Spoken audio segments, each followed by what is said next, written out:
Assalamualaikum warahmatullahi wabarakatuh. Hai teman pemilih. Perkenalkan saya Saparudin dalam hal ini sebagai host di podcast KPU Kabupaten Rokan Hulu. Kita kembali hadirkan podcast KPU Kabupaten Rokan Hulu bersama narasumber kita akan menggali terkait tentang berbagi pengalaman kepemiluan bersama narasumber kita Bapak Ashar Hasibuan. Selamat siang Pak Ashar. Ya, siang Pak Sapar. Alhamdulillah beliau berkenan hadir di podcast KPU Kabupaten Rokan Hulu. Tentu ini nanti akan memberikan pencerahan ataupun pengalaman-pengalaman kepemiluan bagi kita semuanya. Untuk itu kita minta kepada Pak Ashar untuk mungkin memperkenalkan diri. Kami silahkan Pak Ashar. Baik, Assalamualaikum warahmatullahi wabarakatuh. Teman-teman pemilih, perkenalkan nama saya Ashar Hasibuan, sarjana hukum. Saat ini masih berstatus sebagai anggota KPU Kabupaten Rokan Hulu, mengampu divisi hukum dan pengawasan. Alhamdulillah divisi hukumnya nih Pak Sapar sudah periode kedua. Sejak periode pertama 2019 sampai 2024 kemarin itu juga saya mengampu divisi hukum. Kemudian lanjut ke periode kedua juga masih tetap pada divisi yang sama, divisi hukum dan pengawasan. Begitu Pak Sapar. Oke, kalau boleh tahu tentang jenjang pendidikannya Pak Ashar, silakan.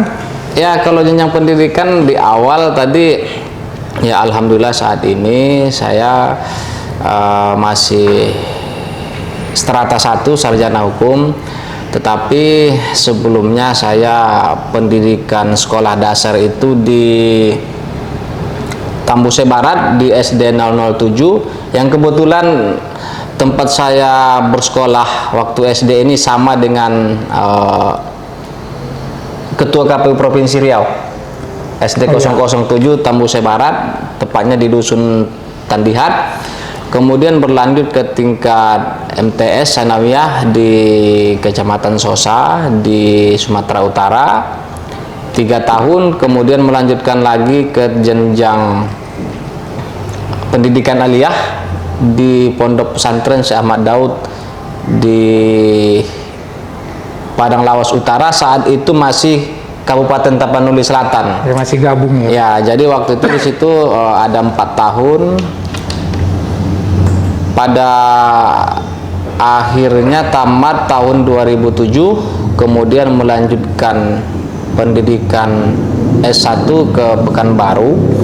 Itu di tahun 2007 kalau tidak salah saya sempat mendaftar di UIN Suska Riau, tetapi terhenti sudah mendaftar ya, tidak lanjut karena biaya pendidikannya tidak cukup. Akhirnya dengan hati sangat kecewa pulang untuk untuk membantu orang tua dulu sambil mengumpulkan biaya untuk kembali bersekolah. Dari 2007 sampai pada akhirnya saya melanjutkan pendidikan itu di 2013. Strata 1 konsentrasi hukum tata negara di Universitas Lancang Kuning, kemudian tamat di tahun 2018. Begitu Pak Sapar. Oke, baik, terima kasih Pak Ashar. Kita sudah dengarkan ya tadi penjelasan terkait pendidikan beliau. Tentu kemudian dengan perjuangan itu beliau bisa bersama bergabung di KPU Kabupaten Rokan Hulu. Namun kami tanya sebelumnya, itu sebelum masuk di KPU pernah bekerja di mana atau di instansi atau di mana Pak Ashar kalau boleh tahu? Nah, saya sebelum gabung di KPU Kabupaten Rokan Hulu, terlebih dahulu pengalaman terkait kepemiluan saja lah ya yang berkaitan. Kalau pekerjaan di luar itu memang masih ada 1-2. Di penyelenggara pemilu saya gabung pertama kali itu tahun 2012, yakni di Bawaslu Provinsi menjadi staf tenaga pendukung di sana. dari 2012 bulan Oktober tanggal 25 sampai dengan 2019 ya. Artinya dari 2012 kurang lebih sekitar 7 tahun, baru kemudian saya waktu itu masih sebagai staf di Bawaslu Provinsi Riau, yang kantor awalnya itu masih di Jalan Sultan Syarif Kasim, kemudian berpindah ke Jalan Ade Sucipto, dan disitulah pada kira-kira bulan Oktober dibukanya seleksi anggota KPU Kabupaten Kota se-Provinsi Riau. Kemudian saya memberanikan diri untuk ikut seleksi, ya alhamdulillah singkat perjalanan lulus di tahun 2019 sampai dengan sekarang sudah masuk periode kedua. Oke, baik, tentu udah masuk 2 periode sekarang Pak Asar di KPU. Nah, yang di KPU Kabupaten Rokan Hulu saat ini memangku di divisi hukum ya Pak ya? Iya betul. Nah, kenapa Pak Asar tidak berminat misalnya ngambil divisi lain? Ya, misalkan ada beberapa divisi Rendatin, ada yang lain, kenapa nggak ngambil yang lain gitu Pak Asar? Oke, baik. Nah, pertama ya bukan tidak tertarik ya. Pertama di 2019 itu periode pertama ada Pak Elpendri ya, ketua saat itu. Basicnya itu teknik STMN. Kemudian ada Pak Asri, beliau itu hubungan internasional. Kemudian ada Bu Fitri, itu manajemen. Kemudian ada Pak Cepi, manajemen. Nah, sayalah satu-satunya yang basic hukum ya, sarjana hukum. Nah, ketika memilih divisi waktu kami pleno di Jakarta pasca pelantikan, ya tidak, waktu itu berdiskusi, saran teman-teman waktu itu ya menyebutkan Pak Azhar aja lah yang mengambil divisi hukum, karena basicnya Pak Azhar satu-satunya yang mempunyai basic ilmu hukum. Dan waktu itu pertimbangan pertama. Kemudian pertimbangan kedua, karena saya mungkin lama mengabdi di Bawaslu, mungkin yang sifatnya itu juga lebih pada banyak mempelajari ilmu hukum terkait penanganan pelanggaran, kemudian pengawasan setiap tahapan. Lalu kami sepakat dan akhirnya saya menerima untuk mengampu divisi hukum dan pengawasan. Oke, jadi tentu di divisi hukum itu banyak tugas-tugas yang harus dilaksanakan gitu Pak ya di KPU. Ya lumayan. Jadi tugas-tugas divisi hukum itu di KPU apa saja kira-kira Pak Asar yang dilaksanakan? Ya kalau garis besarnya begini ya, di tata kerja KPU provinsi dan KPU Kota itu kan disebutkan ya. Tetapi secara umum, yang pertama melakukan pengawasan internal ya. Kemudian penegakan kode etik terhadap lembaga ad hoc. Ya maksudnya lembaga ad hoc ini badan ad hoc PPK, PPS dan KPPS. Kemudian melakukan kajian hukum. Nah, kemudian untuk dalam tahapan pemilu maupun pilkada itu menyelesaikan baik yang sifatnya penanganan pelanggaran administrasi, kemudian penegakan kode etik PPK PPS, kemudian untuk menyelesaikan persoalan hukum baik di Mahkamah Konstitusi, di Mahkamah Agung maupun di PT UN dan juga di Bawaslu terkait penanganan pelanggaran terkait kepemiluan. Tetapi sampai periode kedua ini yang paling ya sering itu di Mahkamah Konstitusi dengan di Bawaslu untuk terkait penanganan permasalahan hukum ataupun sengketa hukum. Oke. Nah, tentu dengan banyaknya tugas-tugas di divisi hukum ya tentu termasuk dengan pengawasan juga. Nah, dari situ pengalaman apa saja itu Pak divisi hukum apa saja yang sudah dilalui, pengalaman-pengalaman selama memangku divisi hukum. Tentu ada pelanggaran, kemudian terjadinya misalnya gugatan seperti itu. Tentu pengalaman-pengalaman itu apa saja yang pernah dilalui, Pak? Nah, di periode pertama saya masih ingat ketika dilantik 2019 ya. Kemudian pada proses pemilu tahun 2019 itu saya dengan teman-teman waktu itu menghadapi persoalan karena KPU Rokan Hulu waktu itu kan dilaporkan oleh salah satu partai politik, bahkan ada 2 partai politik yang melaporkan ada dugaan pelanggaran administrasi yang itu diselesaikan bersidangnya di Bawaslu Provinsi ya. Bawaslu Provinsi oleh majelisnya dipilihlah tempat bersidangnya di Bawaslu Rohul. Nah, itu pertama, penanganan pelanggaran administrasi terkait pemilu tahun 2019. Kemudian yang kedua terkait penanganan etik. Waktu itu ada juga ada ad hoc kita yang dilaporkan diduga melanggar kode etik, lalu diperiksa, diselesaikan secara terbuka. Saya ya dalam aturannya disebut di situ saya sebagai ketua majelis sampai dengan selesai, dan akhirnya hasil daripada pemeriksaan dugaan pelanggaran kode etik terhadap ad hoc ini disampaikan ke DKPP. Itu yang kedua. Kemudian di pemilu kembali waktu itu kita juga menjadi objek sengketa di Mahkamah Konstitusi untuk pemilihan DPR RI dengan ada 2 partai politik. Kemarin kita memitigasi, kemudian mengumpulkan alat bukti sesuai yang diperintahkan oleh KPU RI. Kita support alat bukti, diserahkan. Kemudian setelah itu ada berlanjut di pemilu 2020, itu juga ada sengketa di Mahkamah Konstitusi sampai bersidang, dan juga sampai itu kalau tidak salah ya di putusan akhir, artinya tidak putusan sela. Kemudian hasilnya digugat lagi, kita hadapi lagi, dan alhamdulillah selesai di 2020. Kemudian di pemilu 2024 kemarin ada juga gugatan di Mahkamah Konstitusi terkait pemilu dan pilkada juga.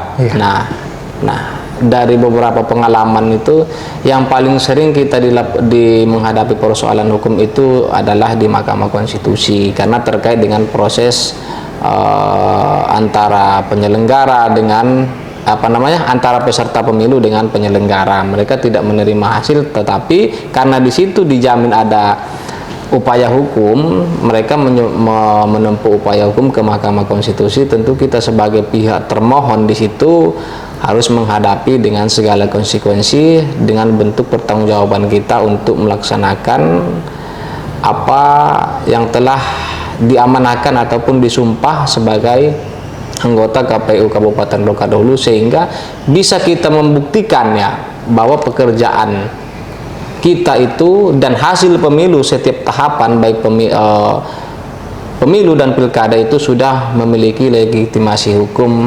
Dengan kata lain artinya pelaksanaan pemilu dan pilkada itu sudah memiliki kepastian hukum. Oke, baik Pak.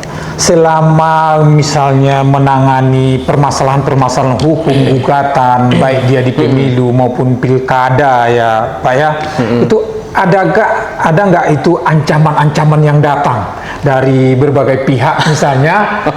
Tentu yang ini mau menang, yang lain juga tidak mau kalah begitu. Ada nggak ancaman yang datang ke Bapak lah sebagai penyelenggara pemilu gitu? Ketika bersidang gitu ya? Ya, atau ketika masuk gugatan misalnya, tentu masuk ke persidangan. Oh ya. Seperti itu. Ya, kalau dalam proses gitu. Kalau ancaman mungkin kalau saya hitung ya bisa dikatakan sering ya. Sering ya Pak ya ada ancaman. Ya, bahasanya begini, ya kita juga melihat ketika kita menghadapi permasalahan hukum, kan kita sering dituduh bahwa kinerja kita itu kan sudah tidak benar gitu ya. Padahal pengujian benar atau tidaknya segala sesuatu itu adalah di persidangan. Siapa mendalilkan, dia membuktikan. Nah, dalam proses dari 2019 saya pernah dapat kiriman WA dari seseorang yang sifatnya ya menggertak ya, tetapi kalau bahasa mungkin ancaman, tetapi dengan kalimat tidak suka, ya saya anggap itu hanya gertakan biasa ya. Kemudian di 2020 juga ada ya namanya bersidang, bagaimana supaya kita mentalnya down ya, gitu. Artinya diancam. Di pemilu ada, di pilkada, pada saat bersidang di pilkada juga ada saya dapat ancaman, tetapi yang paling saya terasa itu di 2024 kemarin pemilu ya. Itu luar biasa ancaman dari segala sisi, apalagi kita waktu bersidang di Mahkamah Konstitusi. Tetapi yang paling mungkin dari segi ancaman saya tidak gentar ya, kalau bahasanya tentu kalau khawatir tetap ada ya, tetapi kita bekerja itu ikhlas karena Allah Ta'ala ya. Mungkin kalau niatnya untuk membahayakan nyawa, saya mungkin tidak percaya sampai ke hal itu. Tetapi di balik itu ada juga yang bahasa iming-iming luar biasa. Itu dia. Karena selain ancaman juga tentu dari lawan-lawan politik ada juga yang mengiming-imingi apalah namanya supaya mereka ini dimenangkan, supaya mereka ini dibantu. Itu bagaimana tanggapan? Ada nggak yang masuk yang seperti itu, Pak? Ya, kalau yang namanya bersidang itu tentu ada ya. Saya masih ingat di Pilkada 2020 ya. Ya. Ya. Bahkan saat bersidang itu ada yang sampai ya saya sebutkan ya, si salah satu calonnya yaitu pilkada ya. Ya. Tapi saya tidak menyebut orangnya. Melanggar kode etik, ya, menjaga kode etik. Disampaikan ada diiming-iming ya. Tapi itu sudah proses bersidang di Mahkamah Konstitusi ya. Karena kita bersidang itu kan mempertahankan apa yang telah ditetapkan oleh KPU ROU terkait SK penetapan perolehan suara. Iya. Nah, tentu kalau kita kalah untuk mempertahankan itu, berarti ada sedikit mungkin yang harus jadi bahan evaluasi ya. Apakah memang ada kesalahan yang disebabkan oleh penyelenggara atau siapa yang dinilai oleh Mahkamah Konstitusi. Tetapi ya saya tetap on the track to the fokus untuk menyelesaikan persoalan hukum, sehingga pada akhirnya kita memenangkan perkara itu di Mahkamah Konstitusi. Baik, Pak Ashar, ya. Di KPU Rohul itu ketika pemilu maupun pilkada yang sering digugat itu tentang apa? Ya tentu kalau proses pemilu yang sering digugat itu adalah terkait perolehan suara. Kenapa perolehan suara ya? Karena setiap pasangan calon mereka dalam proses itu masih mungkin yang landai ya, reaksinya masih landai. Tetapi di ujung-ujung pasca pemberian hak suara di TPS itu kan sudah mulai dihitung. Nah, mungkin dalam hitung-hitungan ataupun kalkulasi calon mereka apakah kalah tipis atau bagaimana, mereka sudah upaya berusaha mengumpulkan bukti. Masih bisa tidak mereka untuk upaya bisa menang dengan cara apa? Menggugat KPU Rohul atau siapa dengan dalih ada pelanggaran ataupun kesalahan di penghitungan maupun di pemberian suara. Jadi yang paling sering digugat itu terkait perolehan suara itu. Oke. Di ad hoc kita misalnya di yang penyelenggara di bawah itu ada nggak kira-kira yang mau misalnya melakukan kecurangan gitu Pak Asar terkait dengan perolehan suara seperti itu, ada kira-kira tuh Pak? Ya, kalau upaya itu ya saya yakin dan percaya kalau ad hoc kita itu tidak ada dengan batasan begini, tidak dipengaruhi ya. Iya. Ya, logikanya begini. PPK PPS ini kan kita pilih, kita Iya. lantik dan kita sumpah. Saya yakin dan percaya mereka tidak akan mau berbuat curang kalau tidak ada orang yang mempengaruhi. Nah, orang yang mempengaruhi di sini ini acap kali dilakukan oleh calon. Bagaimana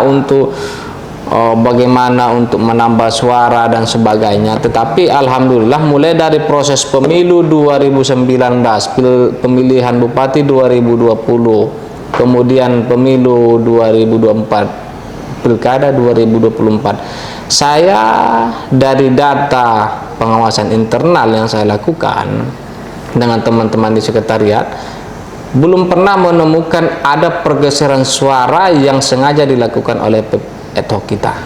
Dengan upaya apa? Kita lakukan mitigasi dari awal, pengawasan internal di tengah tahapan, kemudian kita lakukan supervisi dan monitoring secara berkala sehingga bisa kita kontrol kerja-kerja teman-teman ad hoc di bawah itu tidak ada yang melenceng dengan aturan yang ada, kecuali yang paling kita sayangkan itu kita berupaya mendidik mereka, teman-teman kita itu supaya tetap mengerjakan tugas on the track, tetapi ada segelintir orang misalkan calon itu yang berupaya mempengaruhi. Itu yang paling sering terjadi. Oke, baik Pak Asar. Dari pengalaman-pengalaman di divisi hukum, tentu pada saat tahapan itu sangat banyak sekali permasalahan-permasalahan hukum yang harus diselesaikan ya Pak Asar ya. Nah, ketika saat ini non tahapan, tidak ada pemilu, tidak ada pilkada, jadi tugas divisi hukum ini apa yang dilakukan pada saat tahapan non tahapan ini, agenda apa yang dilaksanakan Pak Asar? Oke, baik. Nah, di tahapan landai seperti ini ya divisi hukum itu pertama kalau rutin ada pengelolaan JDIH ya. JDIH ini kan artinya tetap dikerjakan oleh teman-teman sekretariat, tetapi kan untuk supervisinya, leadingnya di bawah divisi hukum. JDIH itu untuk digitalisasi semua produk hukum. Kemudian untuk pengendalian internal itu ada yang sifatnya pelaporan kartu kendali SPIP sebagai kontrol lembaga. Itu juga rutin setiap bulan. Kemudian ada juga yang bersifat inovasi. Saat ini yang dilaksanakan oleh teman-teman divisi hukum Seriau, kami sepakat kemarin setiap kabupaten kota yang ada persoalan hukum, baik yang dibawa ke MK maupun bagaimana penyelesaiannya dikaji ya. Artinya dengan cara apa? Ada yang namanya kajian hukum rutin yang dilakukan oleh teman-teman divisi hukum kabupaten kota, tetapi dipandu oleh divisi hukum KPU provinsi secara tupoksi ya. Tetapi ini gunanya untuk mengkaji beberapa permasalahan hukum di kabupaten kota, kemudian didiskusikan bersama-sama apa yang menjadi kendala, apa yang menjadi topik pemicu terjadinya, kemudian apa kesimpulannya, kemudian apa saran, rekomendasi dan tindak lanjut untuk perbaikan ke tahapan pemilu yang akan datang. Kalau tidak salah yang terakhir itu sampai seri ke-8 ya. Nah, kita Rokan Hulu waktu itu kan termasuk yang pemaparan kedua ya, kajian hukum, pemaparan kedua terkait permasalahan hukum yang ada di Rokan Hulu terkait sengketa pilkada bupati kemarin. Itu saya sendiri sebagai narasumber memaparkan dan menelaah, kemudian uh, mengkaji kemudian membuat kesimpulan sebagai apa yang semestinya harus diperbaiki ke tahapan berikutnya begitu.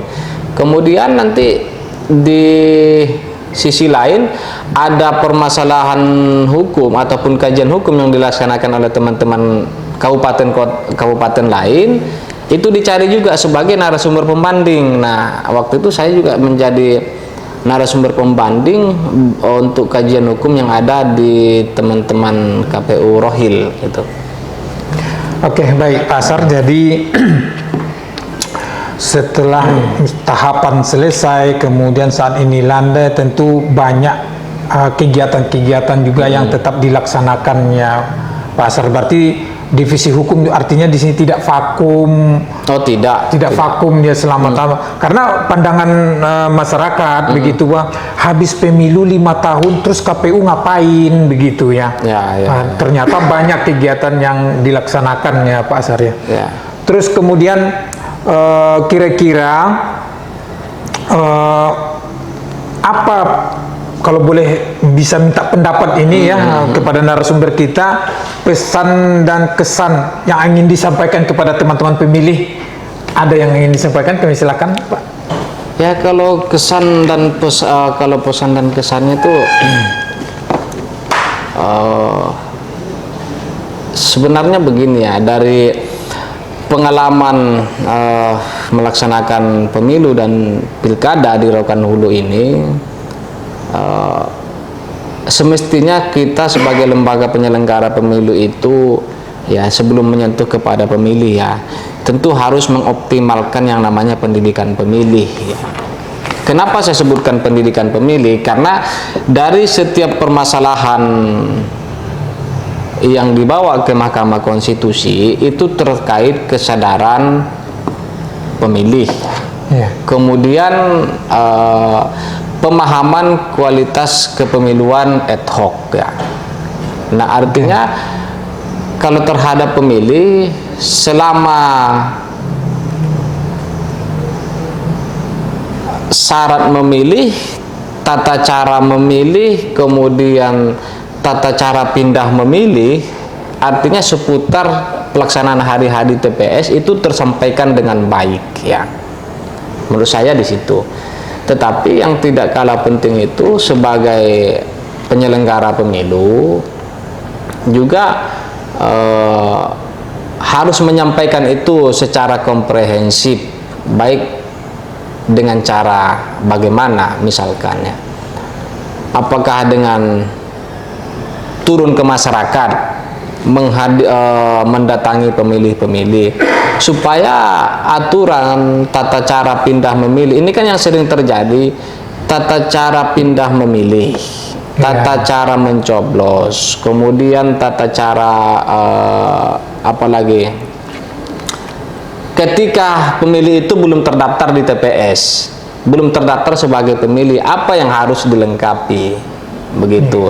Nah, kemudian yang paling mendasar itu begini, untuk teman-teman pemilih, kalau misalkan identitas kependudukannya ada yang berubah, misalkan ya, sebelumnya bertempat tinggal di desa A, kemudian pindah ke desa B, artinya kalau teman-teman pemilih proaktif upgrade data kependudukan, kemudian nanti pada saat pendataan pemilih kita sudah mendapatkan data yang upgrade data kependudukan itu, sehingga pendataan pemilih itu diharapkan lebih maksimal gitu ya.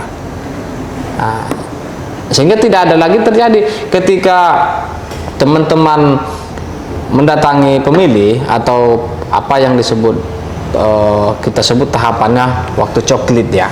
Nah, kenapa saya sebutkan lebih mendasar kepada data pemilih, mulai dari permasalahan lokus itu kan paling banyak kemarin kan di Tambusai Utara ya, dari beberapa sengketa pemilu yang ada itu persoalan mendasar itu terkait pemilih, identitas dengan domisilnya itu tidak linear. domisilinya misalkan ya itu saya sebutkan tadi di desa A tetapi KTP-nya beralamat di desa B gitu. Tetapi pendataan kita itu di mana alamat dia yang terdaftar sesuai dengan KTP, disitulah kita tempatkan alamat TPS-nya, yang artinya di TPS itulah dia nanti akan